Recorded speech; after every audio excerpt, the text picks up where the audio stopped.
What's up, everybody? It's Marcus D'Angelo, and we are back for another episode of the Hacksaw Hour. And of course, I'm joined by the best dressed man in all of professional wrestling, WWE Hall of Famer, Hacksaw Jim Duggan. What's going on, brother? Oh, well, actually, I should just go, ho.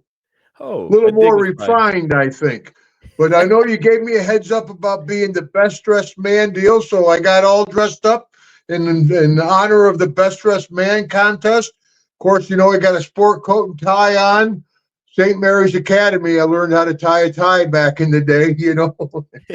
But I got pajama bottoms on in the bottom, but I got dressed up for the show. I even put on my rings. I'm going to have to send you some pictures of these, Marcus. This is the WWE Hall of Fame ring on this side. And we had one of the 2011 had one of the nicer Hall of Fame rings. I know Jake, he just got like a WWE on it. Didn't look too good. And this ring, of course, was the big diamond in it. That's from being one of the most collectible action figures in the world. They gave me one with a nice diamond. This one looks like a high school a graduation one, but the collector's one gave me a nice big one with a diamond. And it's a size 20, brother. You know, like I hear all these people saying he's a big guy. You see these guys, they come out, they got all these big, huge muscles, and they got little tiny wrists and little tiny fingers. You know, I mean, talk about a big man. I mean, Vader was a big man. Brody was a big man. Ultimate Warrior. A lot of those guys were really blown up, man. But if the big guy is a big man, Stan Hansen. I mean, guys like that, big, raw bone, tough men. And of course, that was the kind of deal. You know, what was your favorite move? I said, favorite move, I kick and punch. Are you kidding? Favorite move. But anyway, I don't get a chance to wear my rings very often. You know, I'm not a dress-up kind of guy. I don't wear a lot of jewelry. I don't have a watch or a gold necklace or nothing like that. That's Theodore. But, yeah, so I get to wear the rings once in a while and show them off. They're great. And even though WWE, I do a lot of charity with the NFL guys, you know. Yep. And shoot, their ring is like a basket of diamonds on there. And they're like, what's that ring for? I'm like, Hall of Fame. You think Vince would have gone ahead and sprung for some big elaborate rings, but it's great to have it. It's great to be in the Hall of Fame.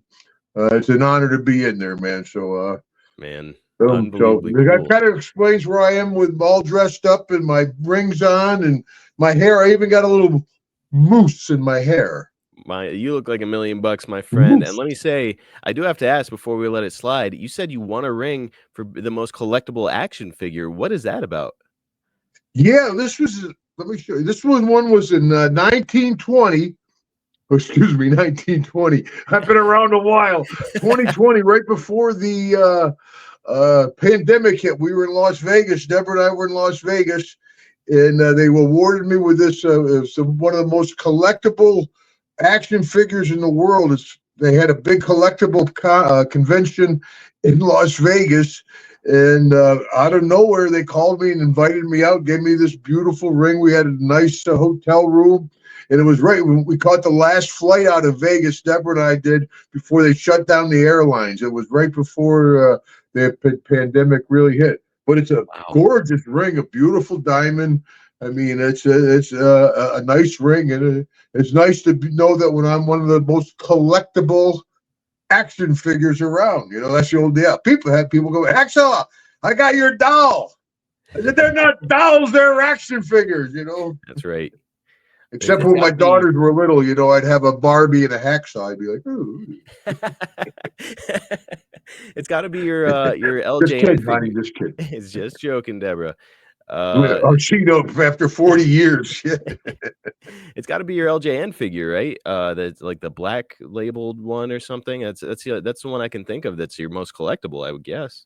Yeah, that's the old big rubber ones, I guess. You know, and considering the other people that were in it, but I guess internationally, for some reason, the old Hacksaw action figure with the 2x4. You got to have that 2x4. A lot of people have the action figure, but they lose the 2x4. Yep. If they're not in the box, of course. And the 2x4 is almost expensive as the action figure on eBay and stuff. Oh yeah, I've seen people Yeah, sell who them knows? Of separately. course, I joke. I said they're almost antiques. So Well, you did something right, man. Getting rings for action figures, that's incredible.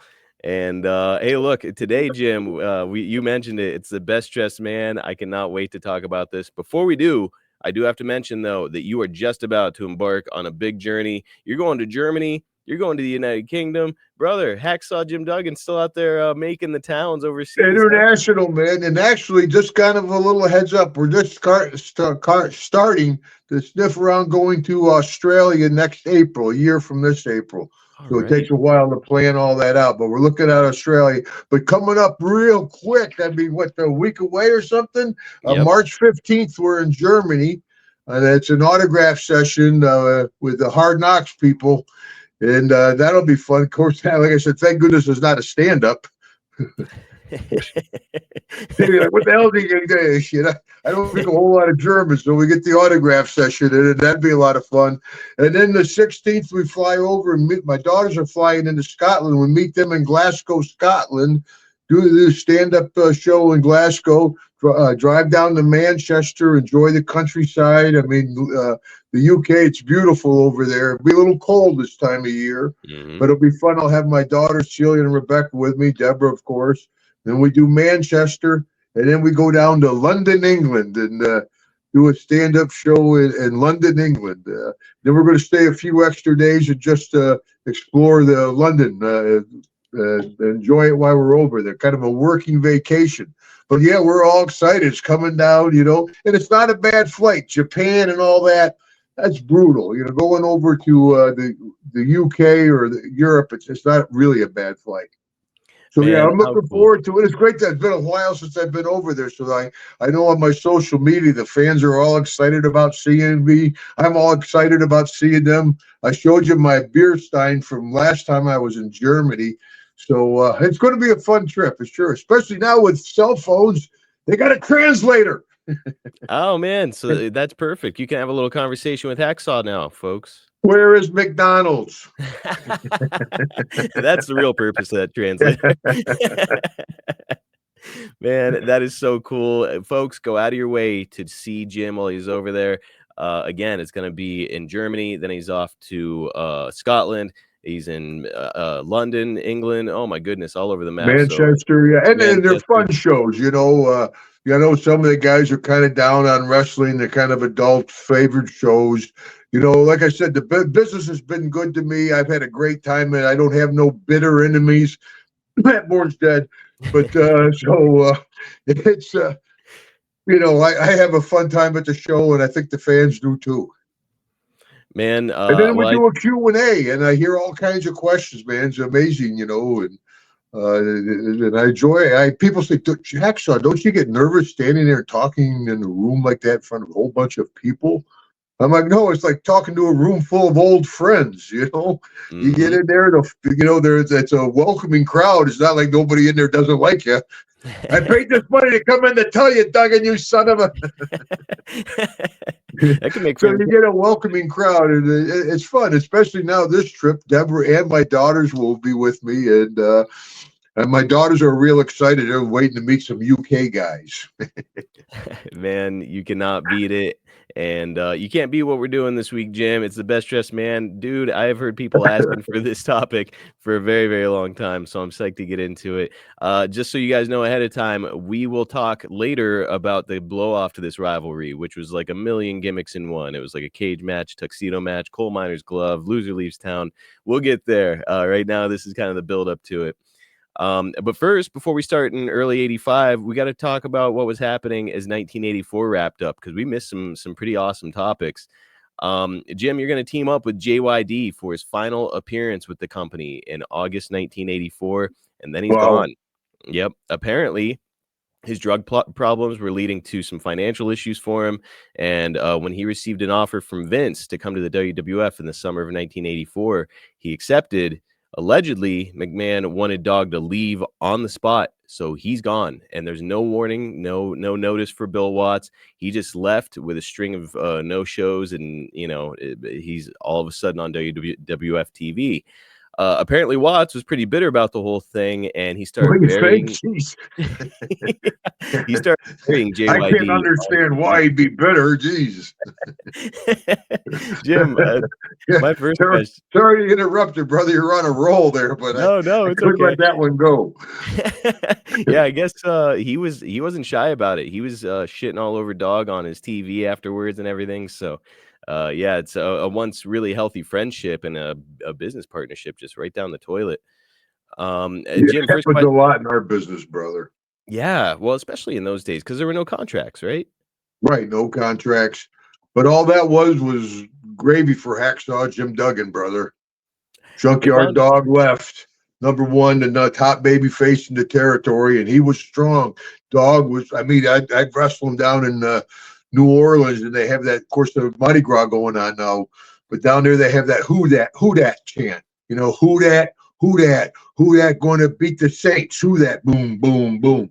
So I'm back here lacing up my boots in the downtown auditorium in New Orleans with about 20,000 people jammed in there, and the whole place is just vibrating.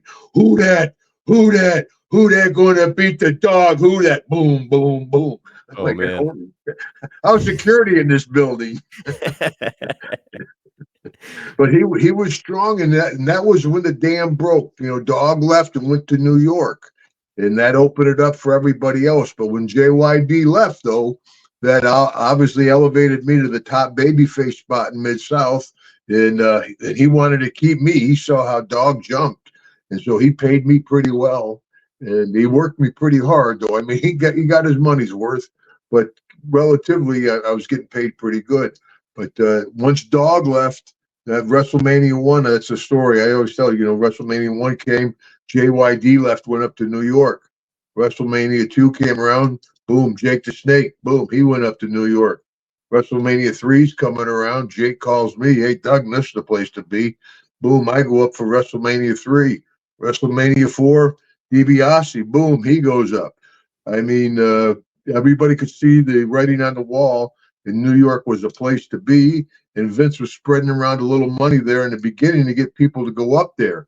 And Watts and the other people saw that coming, and they tried to consolidate and fight Vince.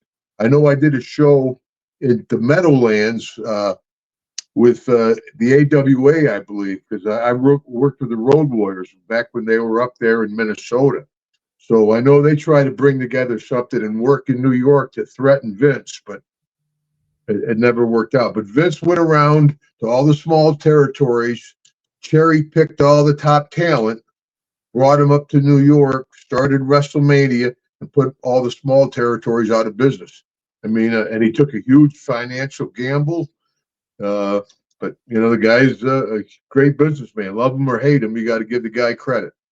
Man, the gamble paid off. And, paid off big time. JYD is the biggest star in the history of Mid-South, and he's just gone. Oh, thanks, brother. I appreciate it. I don't have any feelings. And you're talking to me. Duggan, you're kind of a footnote, I think, in Mid-South.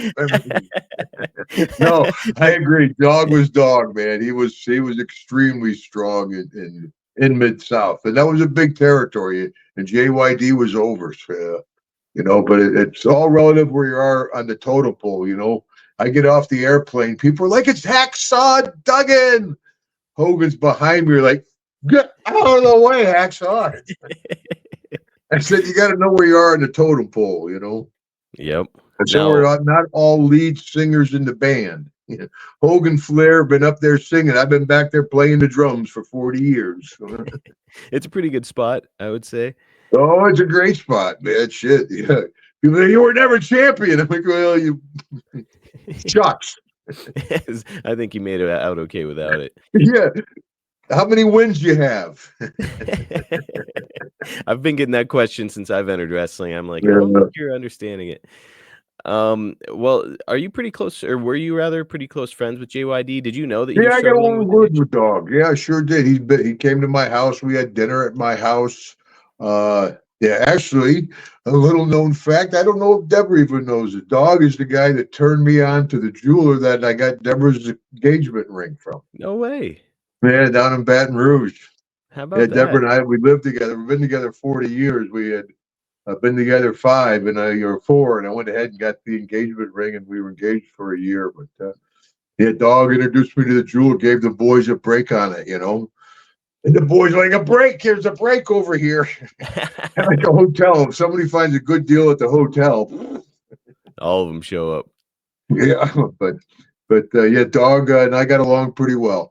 And he had Pee Wee was his drive. Dog had a bad coke problem. There was no, that's no, he used to have a towel around him, and he had probably $1,000 worth of cocaine in the towel just from blowing his nose. Oh my god. Just thinking, and he had a nice Mercedes Benz, a big brown Mercedes. Pee Wee was his driver, and yeah, he had a good gig down there. So I'm sure Vince threw him some money to get him up there because the Dog was strong. Now, this sudden departure, of course, as you and I discussed, it was kind of like, back in those days, it's still a carny business. It was all handshake agreements. Jim, hypothetically, if Vince had come to you with a big deal during that period of time, but he wanted you to leave immediately, no notice, get out, do you think you would have gone for it? How big of a That's the real question. yeah. I mean, it's entertainment. It's the way I feed my family. If he came up with the right number, yeah, I'd have to bail. I mean, but I did, even though I had talked to Vince, and I contacted Vince. A lot of people say Vince contacted them. Nope, I sent Vince a letter, let him know that I was ready to come up, and Vince wrote me back. I think I still got the letter somewhere. Go No ahead way. and work my way out, and I did. I jobbed on the way out. That was just the way it was back then. You did it the right way. You got the belt or you're over. You're leaving. Excuse me. You're leaving the territory. You put the guy over that's staying in the territory. That's old school. But later on, it got to be different. But back then, yeah. But yeah, if he threw a big number at me, which would have changed my lifestyle, sure. Now, as 1984 is going to wrap up, you'll But be he in a was feud with. paying people that kind of money. I'm like, hi, Vince. Hello. Hey. Well, he clearly had a plan in place for JYD, right? Where he's like, okay, I'm about to do the first WrestleMania. I need a big character like this, like Junkyard Dog. So he brought him in, and I'm sure he paid him very, very well to show up there. Yeah, the Dog was over, man. Another one bites the dust. Dun, boom, boom, and the big thump. I mean, the chain. And I think the dark side of the ring, they did a deal. At least, excuse me. They came in. They shot a segment at my house asking about JYD with the chain and being a black man and having a chain around his neck and all that. It was like they're trying to make it a derogatory thing. Did I ever see anything racial in it? And no, it's a Junkyard Dog. It's a dog. Right. Yeah, but I don't know if they ever played that out or not. But they came to the house, did a little segment, and paid me, so I was happy. Now, as 1984 wraps up, you're going to be in a feud with your buddy, Dr. Death, Steve Williams, and a lot of it is going to be centered around your football backgrounds. You're going to come Oh out my wearing God. your SMU helmet, and you'll challenge Doc. And the idea here is that the two of you are going to wear your football gear and go after each other. Jim, I know that you were close friends with Steve. So what was it like working with him during this early part of his career? Well, that was great. What they did is they took the ropes off the ring, and we tried to knock each other off out of the ring, and we're dressed in full gear. But now they come up with this idea to do it. Doc is right out of school. He's quite a bit younger than me. All I got is an old SMU helmet with a couple of pads missing. Doc's got his state-of-the-art OU equipment. Ernie Ladd went out to like Kmart and got me a pair of shoulder pads.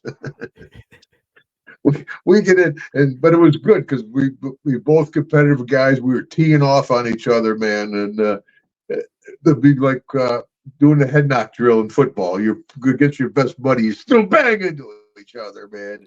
Yep. And we gave the crowd a good show, and went out and had a few cocktails after it was over. Doc and I were best friends. I was living with Doc when I met Deborah. Actually, a little off-colored story. We were staying there at the house, and I hadn't seen Doc for 2 or 3 days. We had a few days off, and it was my first starter house, little small house with one bathroom in it. And Deborah came to visit, and Doc hadn't seen me for 3 days. We just hadn't hooked up, and Deborah gets up and goes to the bathroom. And Doc comes up, he knocks on my door. He goes, Jim. Are you okay? Get out of here. Yes, I'm okay. So I married her. I'm great, Doc. I'm having a hell of a time. Are you good?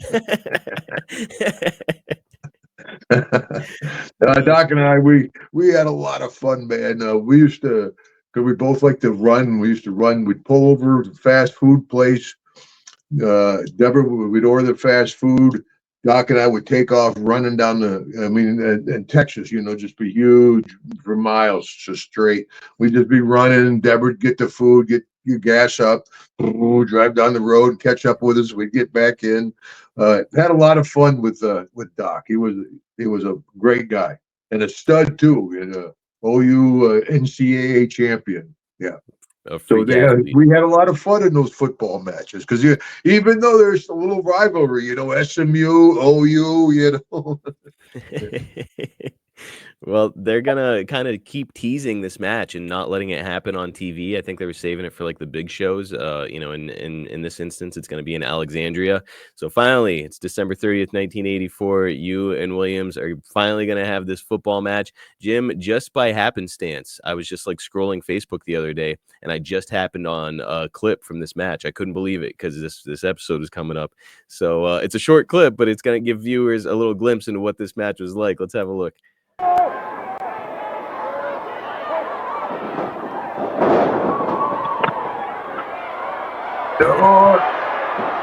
Who goes out of the ring?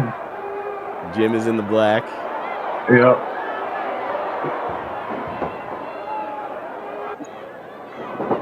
Oh, that's a hell of a football move.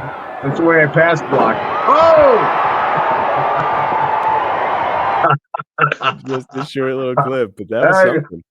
Mid-South, what a great territory that was. I mean, and then later on we'll talk about the best dressed man contest. I mean, put two guys out there in football. I mean, it was a creative territory. A lot of guys learned an awful lot out of that territory, and the fans loved it, man. It was a fun territory to work. Because back then, though, you had no time off. It was a lifestyle. You'd work 9 times a week, drive 3,000 miles, But we were all young guys. We all pile in the car, get a couple of in the old days, you call them arena rats, you pile them in there with you hit the road. The old days of booze, the women, the drugs. God, I miss the old days. I know you're making me wish I was around for it, Jim. Yeah. Well, that's why you wonder, well, he's dead. He should be dead. Mm-hmm.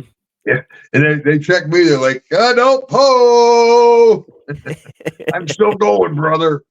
He's still making the 3 count. Yeah.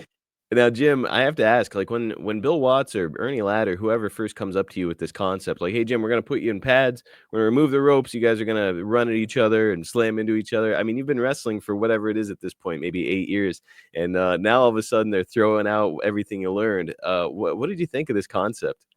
Oh, I loved it, man. Are you kidding? I actually went back I think right before that, or I played in the SMU alumni game. Yes. Back then they had an alumni game, and I wasn't able to do any of the practices.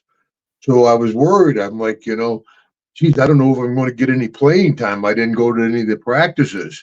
I got to the game about the third quarter. I'm like, is anybody else going to play in this game? Holy shit. There's all a bunch of old timers. They'd be going out for a pass. Ow, my hamstring. After one alumni game, they're like, no, we won't do that again. Did you a lot enjoy of guys it, got hurt and stuff, but I had a great time, man. I loved football. Football was my life long before wrestling. I never even knew about professional wrestling growing up. And I was still kind of a football mark back then. Now I don't watch the NFL at all. When they started kneeling, they lost Hacksaw. And once I got out of the habit, I still enjoy college game, but I don't watch the pros at all. A lot of people say that the college football games are way better anyways. So No, it's great. Kids screw up. Kids play well. You don't know. Some guy has a great game. Some big star has a horrible game. College kids. Now, when you wrap it up with Doc, you're going to move on to a feud, of course, with DiBiase in early '85. You'll be named Athlete of the Year, and as a result, you're going to be given Lucien Picard cufflinks. Jim, do you still have those cufflinks by any chance? Probably. I bet I probably do. Yeah, I bet my sister Sheila made me a collectible box, little teeny box. I put stuff like that in. Keep my rings in. Probably in there somewhere, I would imagine. But yeah, I don't know. And they gave me a big trophy. They gave me a huge trophy. I think the Fantastics were Tag Team of the Year. Is that the one you're talking about? I believe that was the same time, because I know the trophy you're talking about. Yeah, trophy. Yeah. We can't do. That's been gone for a while, but the cufflinks, they may still be around. Yeah. Well, DiBiase is going to come out on commentary and complain that he deserved the honor, and the cufflinks would have gone better with his nice suit. That's probably true. So maybe the next week you will come out in a tux with the cufflinks, and Deborah's going to be with you, and you're going to give her a dozen roses. Then Ted, Doc, romantic and Akbar. Guy. What a guy! What a romantic. Ted, Doc, and Akbar are going to come out surround the ring, and you're going to pull out a lead pipe out of your suit and scare them all off. So, Jim, they're clearly starting. 2x4. I don't know why no 2x4. Maybe I wonder why. Probably surprise him with it, I guess. Yeah. Well, but Jim, we're clearly building toward this best dressed man idea here in early January. When you're first presented with this idea now, so first you did the football gimmick. Now they're saying, "Hey, Jim, we wanted you dressed up in football stuff. Now we want you dressed up in a tuxedo." What do you think of the concept? Yeah, I loved it. I just like being involved. Whatever they come up with, I'd be like, yeah, that's cool. I mean, they never really. I joined Team Canada. You're pretty flexible. I was business. I mean, they want to do that. That's your company. Pay me. I'll go ahead and I'll do that. And I'll get my stuff over. I wasn't, give me my TV time. Make me Canadian. Make me a janitor. Do whatever you want. Hacksaw Duggan will get his stuff over. It doesn't matter how good of a wrestler you are. You got to have a TV presence. You got to tell the people what you're going to do and who you're going to do it to. Tough guy. Give me a hole, Marcus. Oh, USA. God, it feels good, brother. It's still it gets me hard. I'm glad I can actually hoe this week. Last time we were together. Last week, brother. I wouldn't call that a hoe, man. I don't even know if I call that a woo. I went and watched it back. I was like, ooh. Flair just had a birthday, huh? He did. I think he's 74 now? Something like that. He's getting I don't know. Yeah, I just know Hogan and Flair call me kid. Well, Flair's still out there partying like he's in his 20s. My goodness. I know, man. Yeah, I guess they follow him around with a defibrillator. He's okay. Whatever keeps the party alive. Yeah, I guess that's the only time I drink. I quit drinking when Piper died. God bless him. I don't really. I have the water bottle with a V on it back in the day for the vodka. And Pipe was like, dude, I got to cut that down, Doug. And so when we lost Pipe, God bless him, I knocked off the booze. But when I see Flair, he's like, Duggan, you got to have a drink with me. I said, yeah, I'll have a drink with you, Rick. What the hell, man? Hard to turn down the Nature Boy when he wants to drink with you. Yeah. Him and Hogan. Oh, yeah. Anybody else put in a pile, him and Hogan.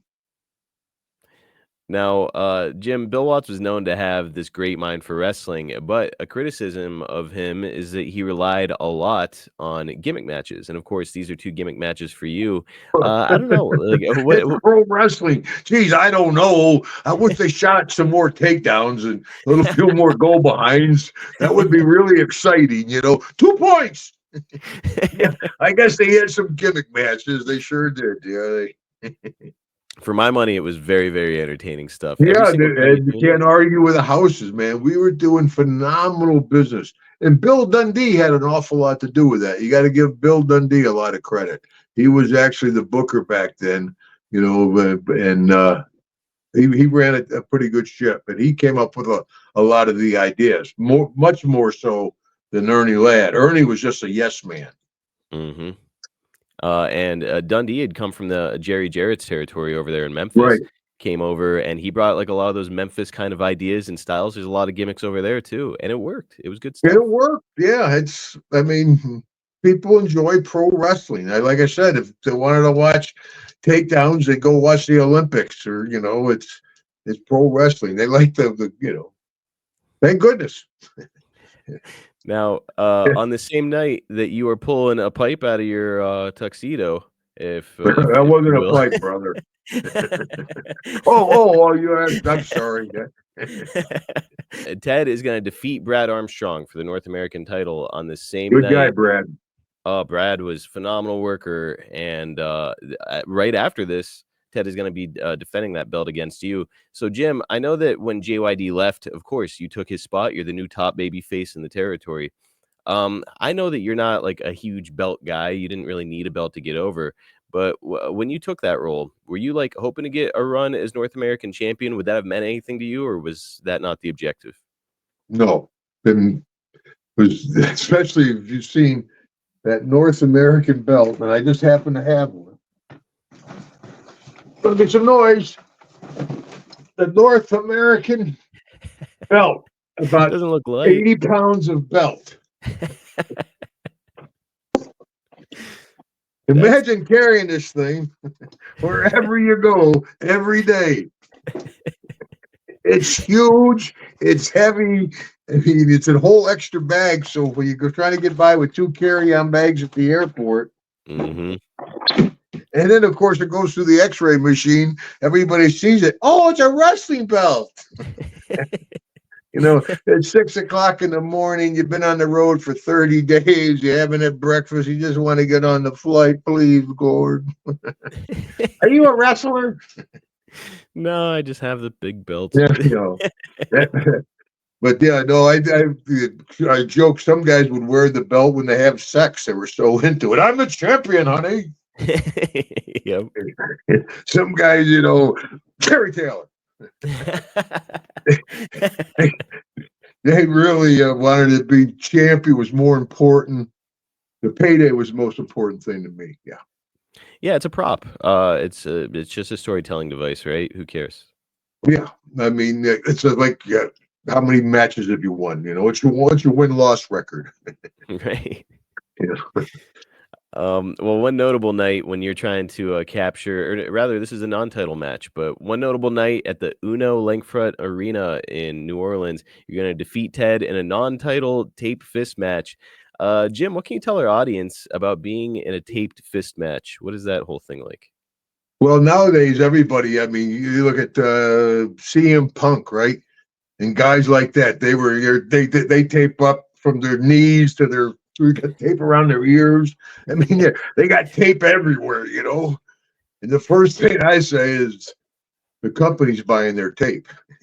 Gotta be. And back in the day, the boys had to buy their own tape. They're like, can I borrow some tape? Yeah. Take my wife, leave my tape alone. What the hell? Borrow some tape. Borrowing some tape off somebody back in the day was a big deal. Because tape's expensive, and now these guys but of course it added a lot to the visuals. And when we have tape fists, I taped all the way up to my forearms to make it look better.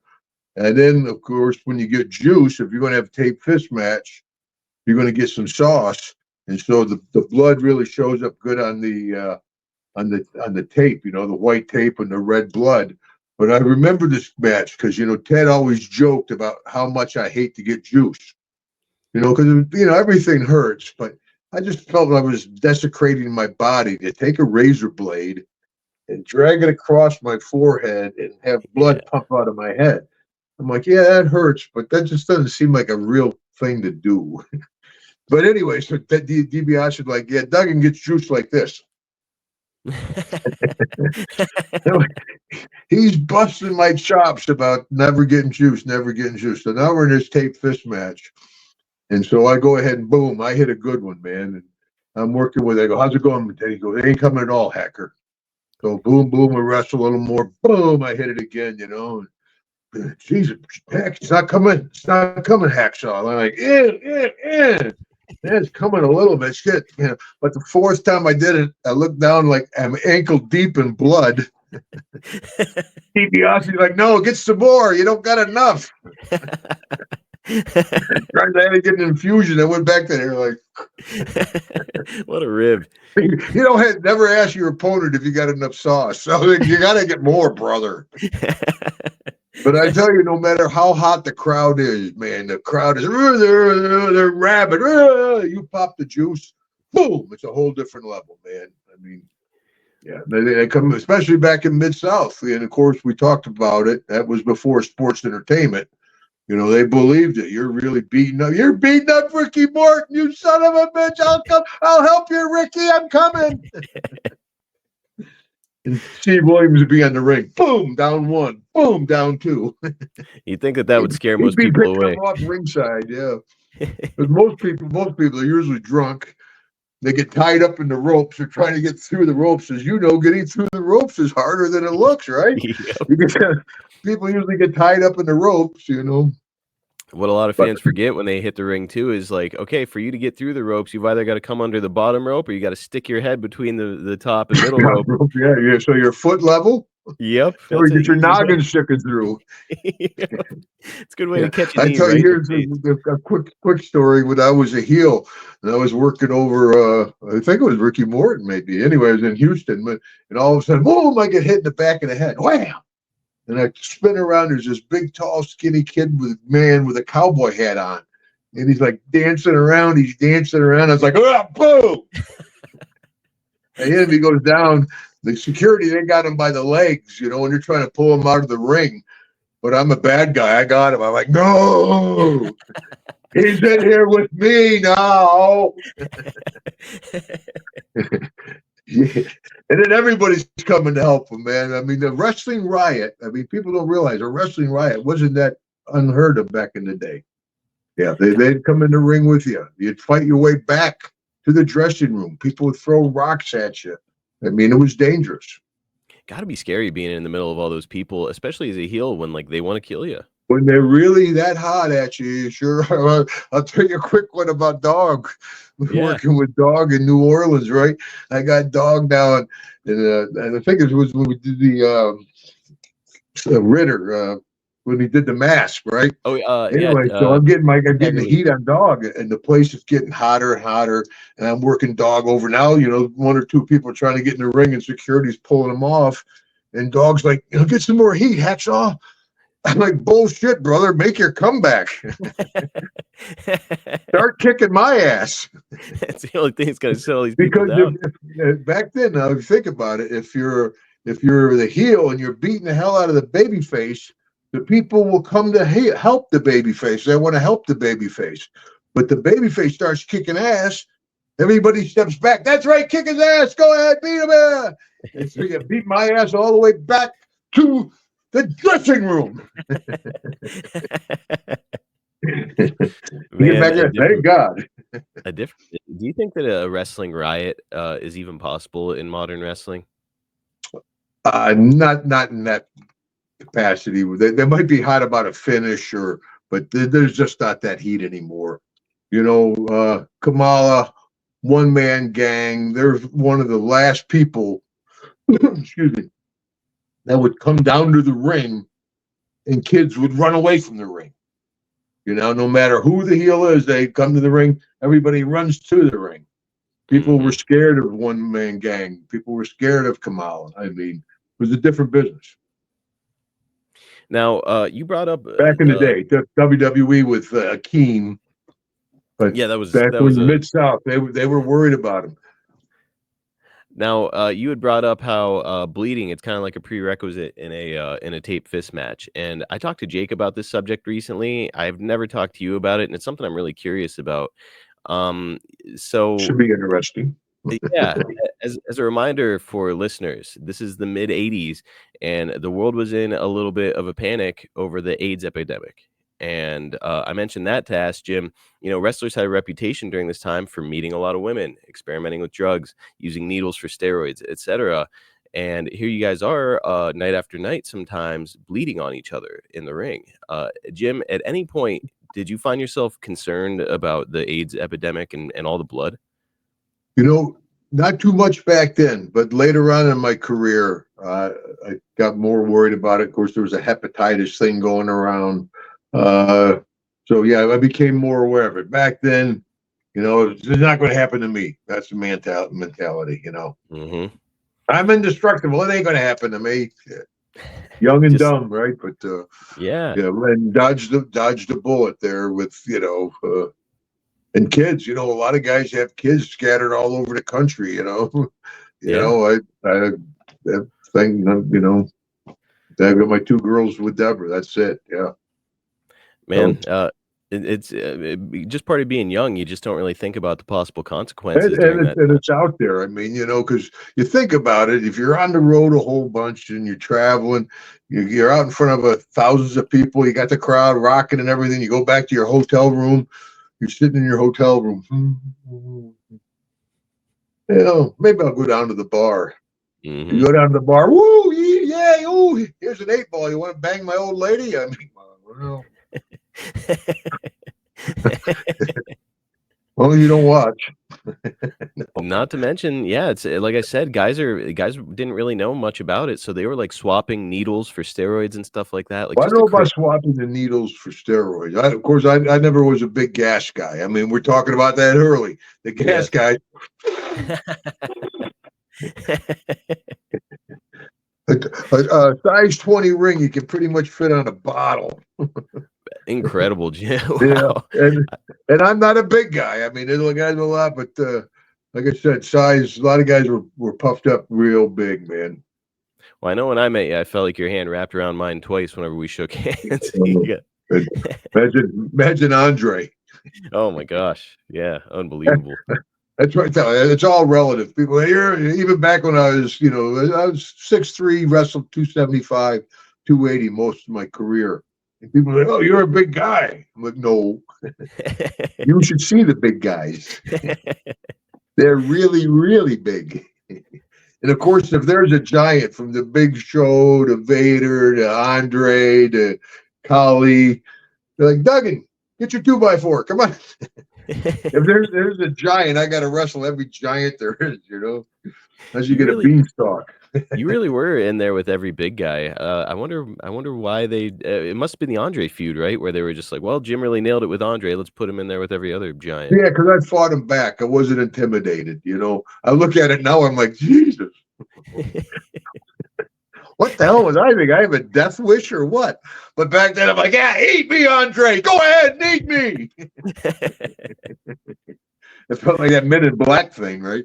But yeah, I enjoyed working with bigger guys. I did. Like I said earlier when we talked about it, as a big man, as a baby face, it's easier to work with a bigger heel.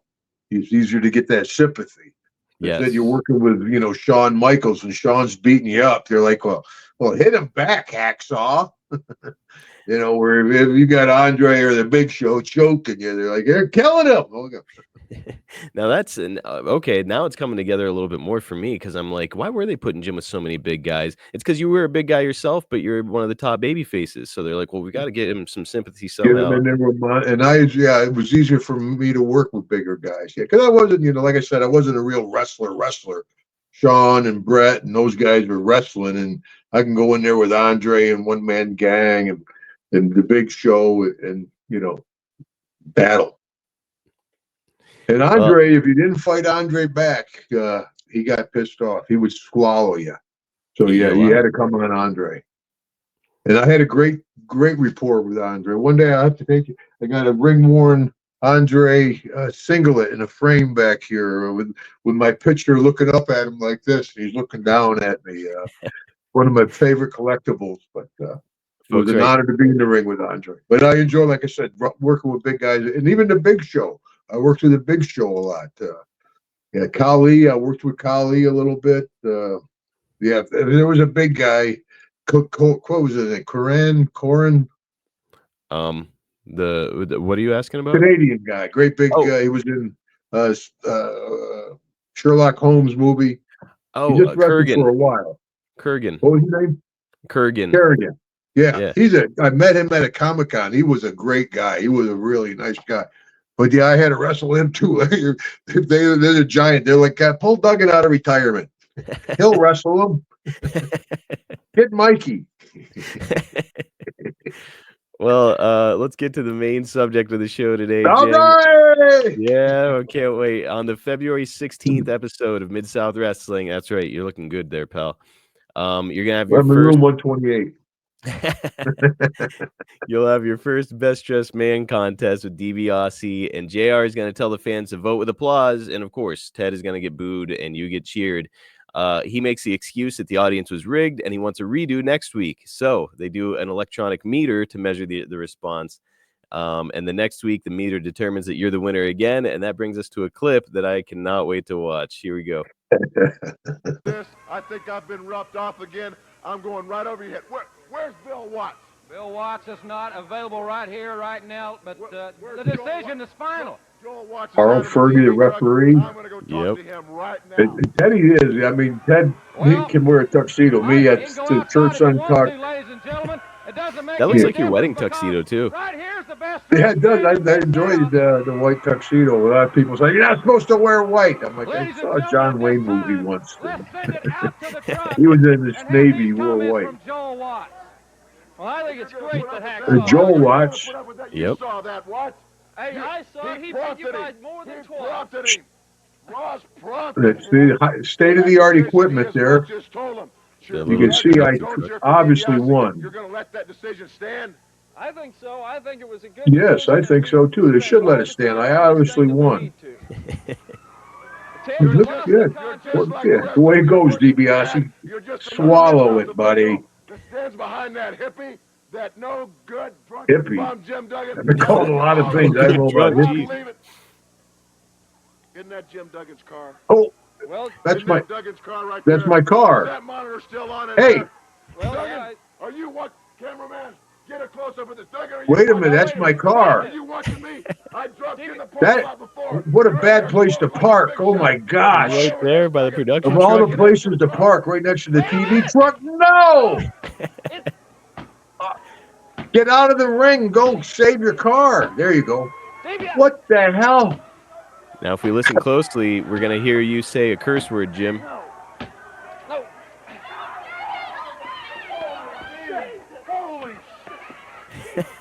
Holy shit. Well, cut your hand there, Jim. That'll help. DiBiase.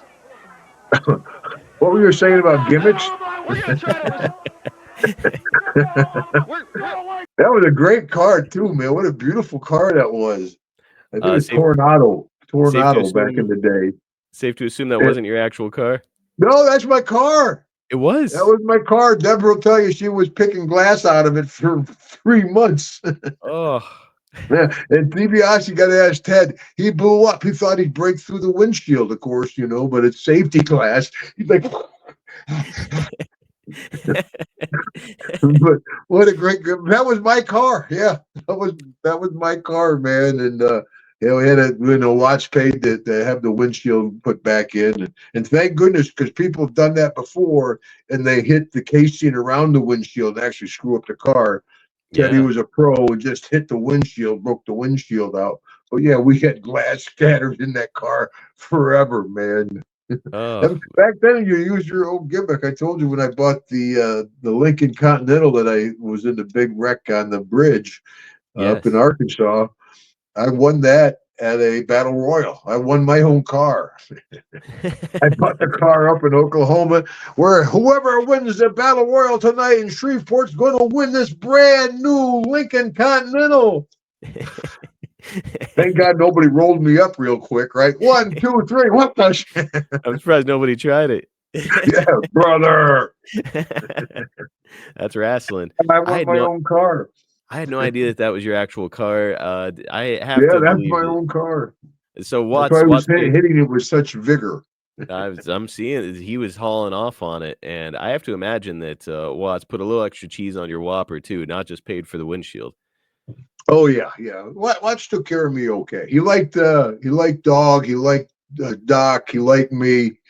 He liked ball players. He liked ex-jocks. He liked, raw bone. Back then we used to get in a lot of fights, and we're crazy and wild. And he And liked if you that. lost a bar fight, you get fired. And back then, though, that was before people start to sue you. Mm-hmm. Then they figured out, hey, we can sue these guys. And then So they the started old wrestling joke was like this: 10, 20, 30,000. Every time you hit them, that lawsuit goes up, and they're down there like, I'm going to sue you. I'm going to get my money's worth. We're not done.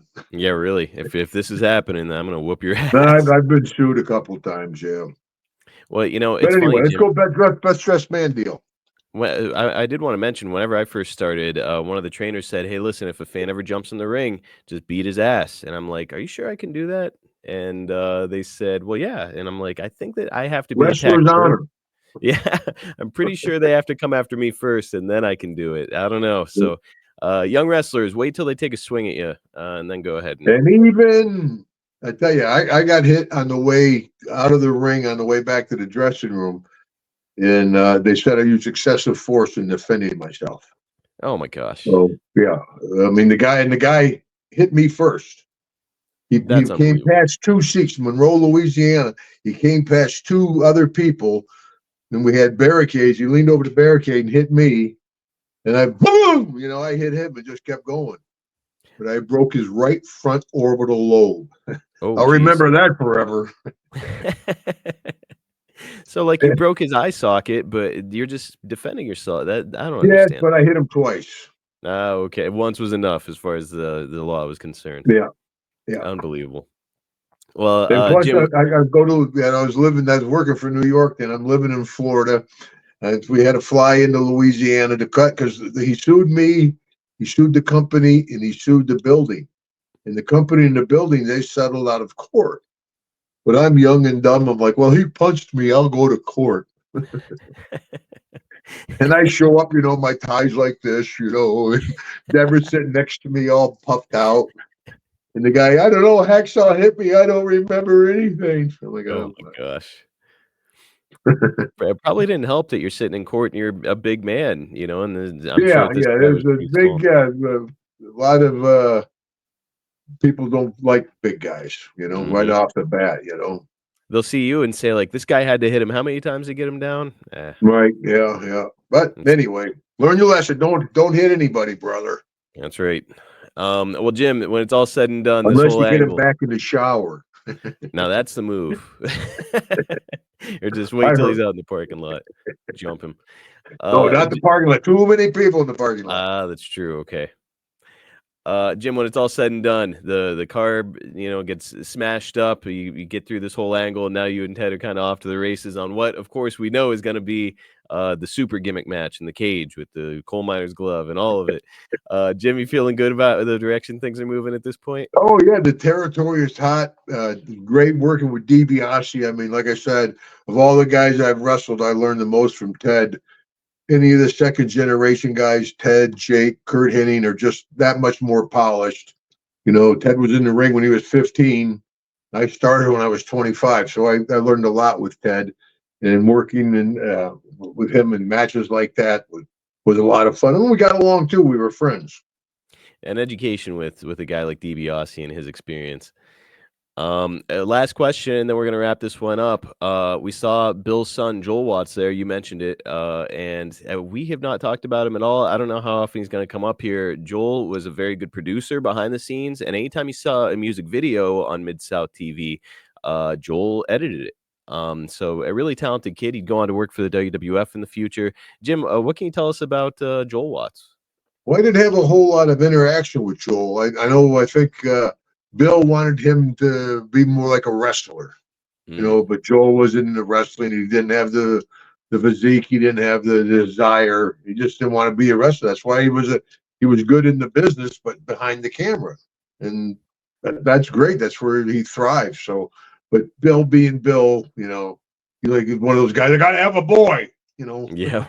the old school thing, you got to be a wrestler, But yeah, the little interaction I had with Joel was he was always professional. And Bill got his shot later on with Eric Watts. He had a cup of coffee in the business. Yeah, he came through. Yeah. Well, Jim, this was an awesome episode. I love looking back at this part of your career. It's something that really hasn't gotten covered much in a lot of the interviews that you've done. So I'm excited to keep doing like a deep dive on this period of your career. And I'm excited for you. You're off to the UK here in just a few days. And man, I Right. hope you have a great time over there. Well, we're looking forward to it, and just the travel is not too bad and everything. And of course, I don't know if you've been following my social media. We just had 12 baby chicks here at the house at the farm. The one hen had a bunch of chicks. We lost one night, so now we got 11 baby chicks running around, and we got the other 6 already larger hens.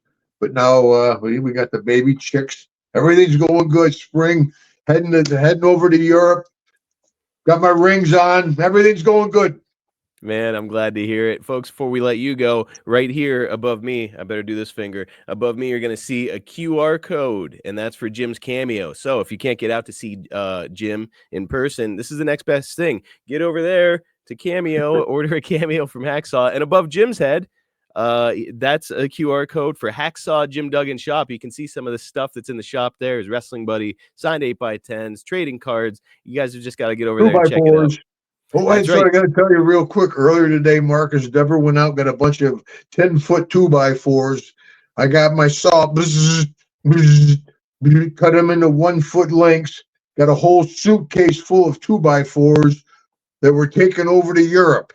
All right, man. So I'm waiting to go through security, and they're going to open it up. There's going to be about 41-foot 2x4s. You're going to use the old building a house joke on. Yeah, no, I learned my lesson.